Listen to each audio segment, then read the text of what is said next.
এখন দেখা যায় ঘরে ঘরে মহিলাদেরকে আবার বিভিন্ন শপথ করানো হচ্ছে। আছে কি নাই? খবরদার সতর্ক থাকবেন, আপনার মহিলাদের সতর্ক রাখবেন। ইমানের প্রশ্ন, আকীদার প্রশ্নে কোনো আপোষ নেই। আল্লাহ পাক আমাদের সকলকে হেফাজত করবেন, আমিন। এজন্য আপনার পরিচয় পত্র এটা তো আপনার ব্যক্তিগত পার্সোনাল জিনিস, ঠিক কিনা বলেন? আপনার কার্ড আমি দেখবো কেন? আমার কার্ড আপনি দেখবেন কেন? কি কথা কন না কেন? আপনার স্ত্রীর আইডি কার্ড এটা পর্দার ব্যাপার আছে না? এক কথা কন না, পর্দার ব্যাপার আছে না? এইটা যদি আপনি বাহিরে প্রকাশ করিয়ে দেন, আপনি কি পর্দার খেলাপ হবে না?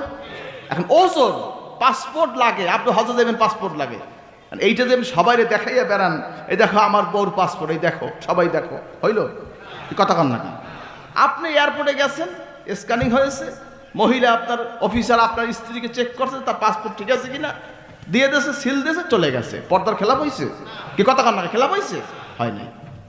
এই সৌদি